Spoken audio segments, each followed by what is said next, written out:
gentlemen, I am Joan McAlpine MSP and I'm hosting the event tonight, so it's my great pleasure to welcome you to the Scottish Parliament this evening to celebrate the 30th anniversary of Lungha Theatre Company.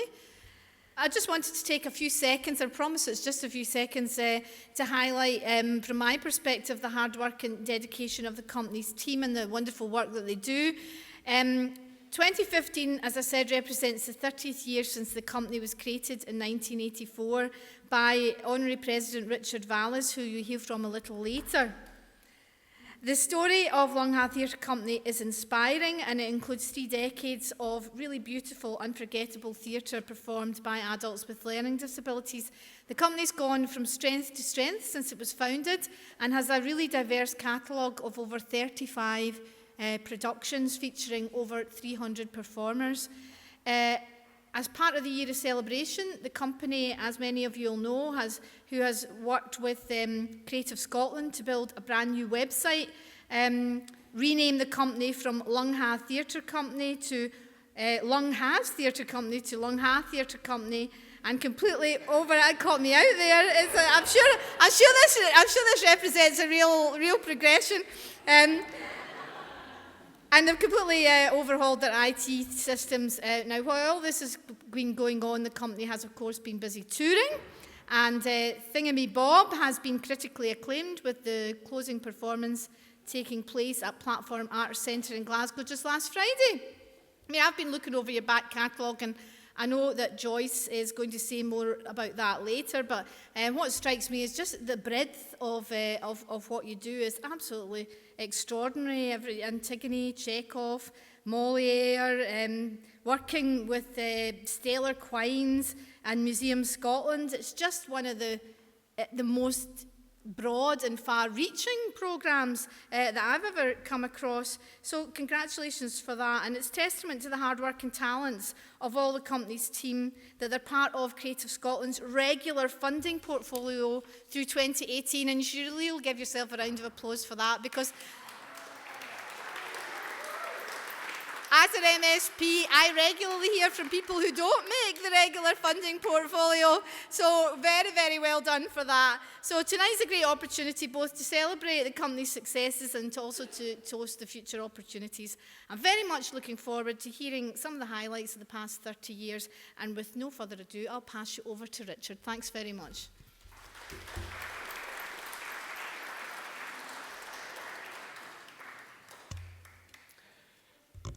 Ladies and gentlemen, good evening. I would just like to echo the welcome you've just heard from Joan McAlpine, and thank you to her in particular for hosting this event on our behalf. Tonight, as we've heard, is a celebration of the achievements of the theatre company over the last 30 years. I'm just going to really sort of compare things, and I think there are many people that are much better placed than I am to share their reflections on the wonderful theatre company. And first of all, I'd like to introduce Joyce McMillan, theatre critic and columnist at The Scotsman.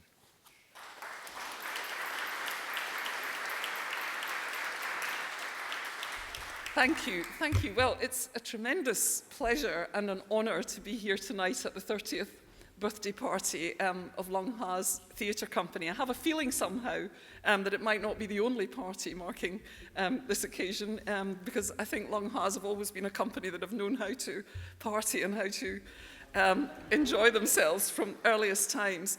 But it really is, sorry if I keep lapsing and calling it Lungha's. It's been 30 years of getting that really awkward little apostrophe into reviews. It's very hard to kind of lose the habit.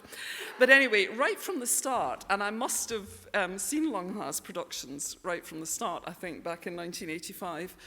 When I was writing for The Guardian mainly, it's been really striking as a company which, while working with adults with learning difficulties, always had this ethic, this dedication to supporting those performers with work that was really of the highest standard. Lungha's has always worked with the best designers, the best composers, the best writers, and the best directors to create work that would really support and develop the performers that were part of the company. And that's been true right from the very beginning. And I think over the years that has gradually borne fruit, and the evolution of the company has been quite extraordinary. And I think I realized the extent to which the company had developed and was really becoming something even more special than it was.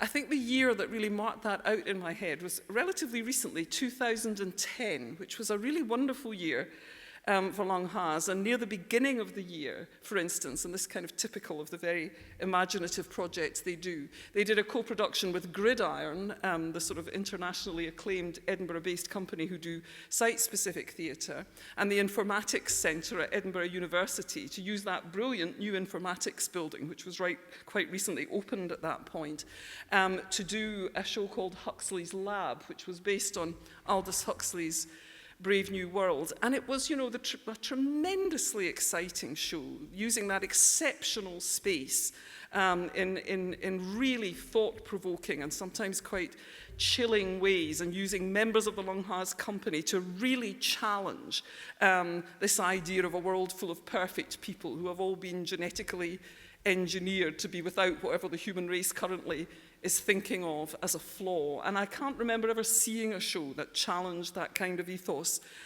more powerfully. And then very soon after that, this was perhaps more of a kind of private thing, but it was the moment when I really, really fell in love with the current Long Has company, was a bit later that year, when they did Chekhov's Shorts, it was called, but two little plays based on Chekhov short stories, which were just deliciously done. I saw them at the Traverse, and really the spirit and energy and longing and the kind of erotic vibrancy of those shows really completely won me over. I wrote at the time this fine team of actors, and it was Mark Howey, Kay Porter, Nicola Tuxworth, and Stefan Tate, and I've seen at least Nicola and Stefan here tonight. I said, they defy narrow 21st century stereotypes of beauty and romance to produce a delightful performance in the best Chekhovian style, aglow with deep humour, passionate sadness, and the true sexy energy of living theatre. And I think that's really what what Long Has bring to the Scottish stage. And they've also recently done more really thought-provoking work. Joan just briefly mentioned their collaboration with the National Museums of Scotland in a show last year called The Hold, which you heard some of Kenneth Dempster's lovely music for as we were having our drinks there. And that, again, was an absolutely beautiful use of an unusual space to explore ideas about memory and about the importance of things, or perhaps the false importance we attach to things in trying to keep a hold of our past. And that, again, was a really wonderful show starring John Edgar, who recently also played the lead in Thingamy Bob. So what Long has become over the years is not only the company that it always was, doing these very, very beautiful and high-quality productions, with adults with learning difficulties, but it's also become a really powerful ensemble of performers who gain power, I think, from their relationship with each other, which subtly changes the way that the work itself evolves, and means that the performers themselves seem to me to have an ever-growing input into the creativity and the direction of the work. And that is a tremendous achievement, and one that I've found very moving to watch developing.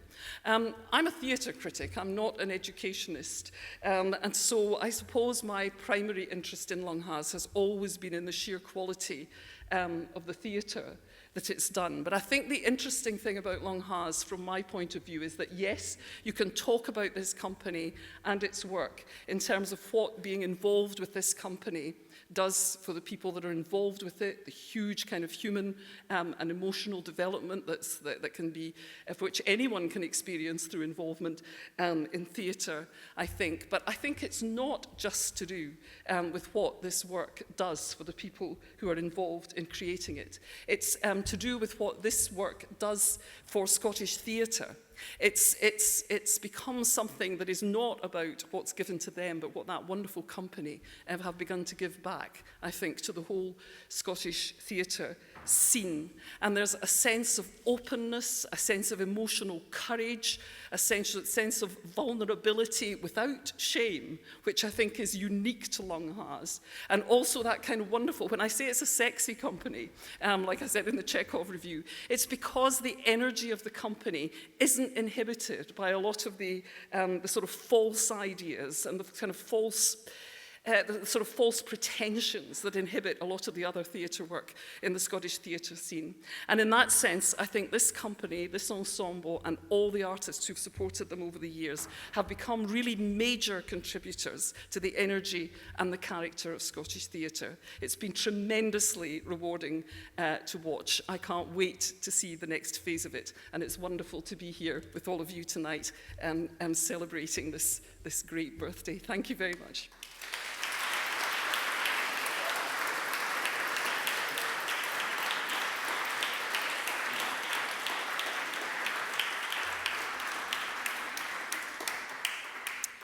Joyce, thank you for that. We all know that nothing in the arts is achieved without a number of things. It's not achieved without talented people, a huge amount of effort, and of course, money. Now, Lungha has been very fortunate to receive public funding over the last 10 or so years, initially from the Scottish Arts Council and now from Creative Scotland. We're hugely grateful for this support, as it has played a huge part in enabling the company to become the theatre company it is today, a creative company working with creative people. On behalf of everyone involved with the company, I'd like to thank Creative Scotland for their ongoing support. And we are delighted that Laura Mackenzie-Stuart, Head of Drama at Creative Scotland, is with us today, and I'd like to welcome her to say a few words.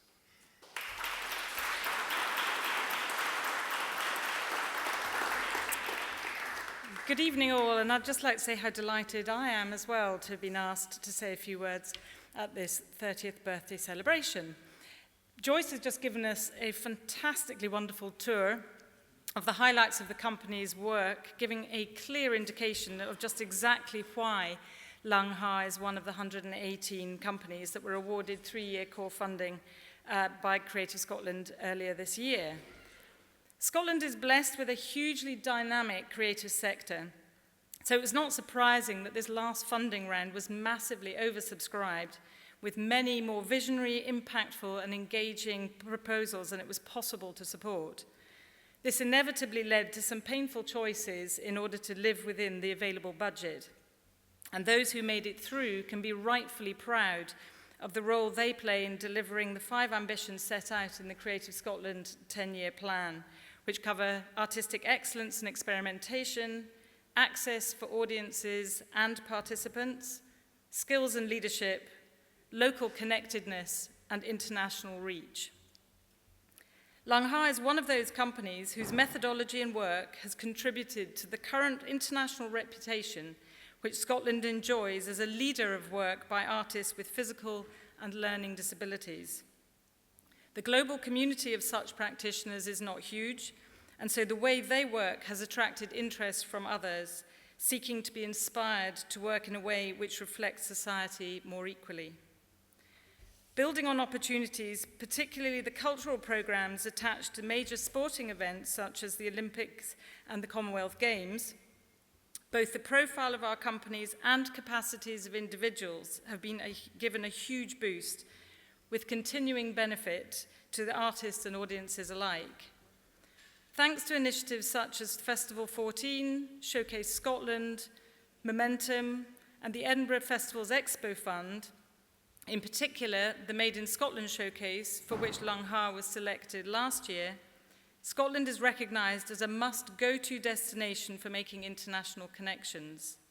Indeed, the directors of the cultural programmes from both Rio and Tokyo Olympics were in Edinburgh in August, drawing on Scotland's expertise in putting together the fabulously successful 2014 cultural programme, as well as seeing work produced here, which might form part of their own programmes.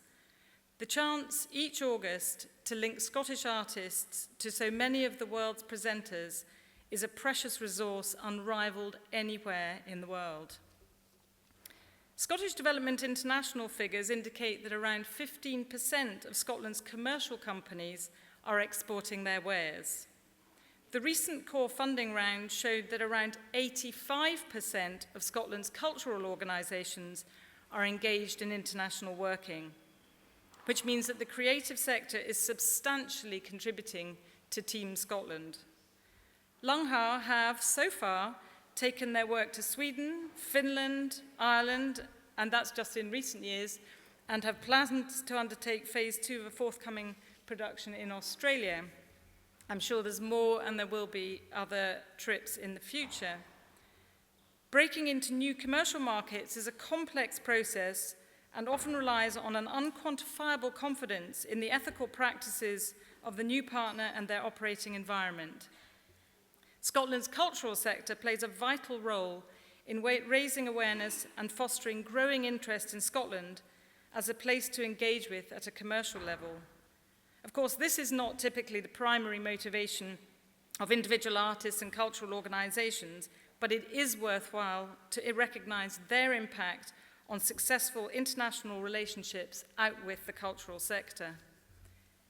It's pleasing to see that in the Scottish Government's recently refreshed India plan, cultural collaboration and equality in the arts are specifically referenced as areas to promote. Having just returned yesterday from India, I have seen and heard at first hand how well known Scotland is for its creativity and its creative leadership. Not bad for a country which has a population the size of a quarter of Delhi. We must note, however, that we live in uncertain financial times, and budgets for supporting arts and culture continue to be under scrutiny. That's why it's essential that everyone working in or interested in the arts continues to tell the story about the value that public funding for the arts delivers to all of our lives, socially, economically, and culturally. Michael Fraser and his team at Lungha are wonderful examples of what drive and passion can achieve, and we wish them all continued national and international success for at least another 30 years. Thank you.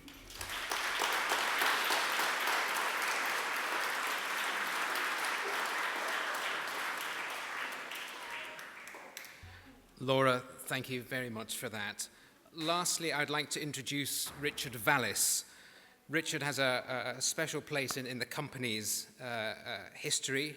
He's honorary president of the company, and he's been involved since the start of the company, going right back to 1984, and it can certainly be said that without him, the company would not be here. Richard.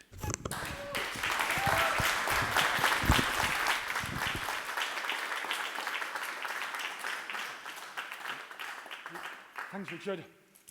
Just a minute. Is that better? Okay.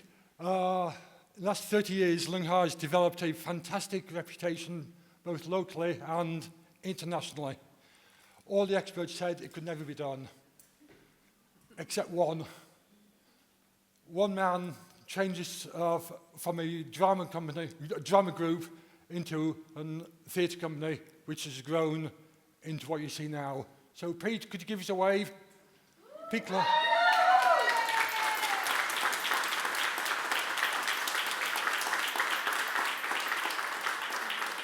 And other people like Simon and Joe have been involved since the beginning as well. And since then, the company staff have done a fantastic job.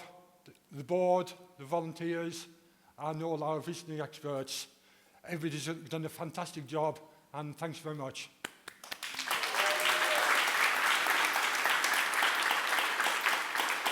And the most important people are our members. You've seen what they've done on stage, and we're very proud of you all. Thank you all. And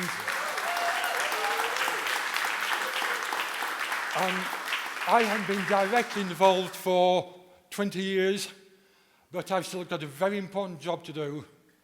I sit back and I feel very proud of you all. Thank you.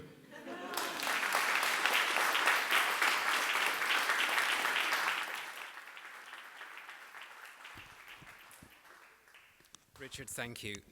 Before the close of this formal part of the evening, it falls to me just to sort of wrap things up and also just to sort of say a few more thank yous. I'll only mention a few people by name, and apologies if I miss anyone. And maybe if you just save your appreciation for these until the end. First of all, thank you again to Joan McAlpine MSP for hosting this evening's reception and her supportive words. Without her, as I say, we would not be here in these wonderful surroundings. I'd like to thank her assistant Ruth Callender and Claire Fail of the events team and everyone else in the Parliament for their help in organising and helping out this evening. Thank you again to Joyce McMillan, Laura Mackenzie-Stuart and Richard Vallis for your words and for, I think, putting so eloquently why we're here to celebrate the company. As referenced, this evening's music was commissioned by the company for the past productions of Antigone and The Hold. Composed by Kenneth Dempster, it was performed this evening by Michael Reddy and Ryan Penman, and you can hear some more of that later. Some people who I suppose we must forget is actually everyone else, everyone who is here. Thank you all for coming out on a dark November evening to help us celebrate at the end of this, our 30th year. And also thank you to everyone who puts so much work into the ongoing success of the company.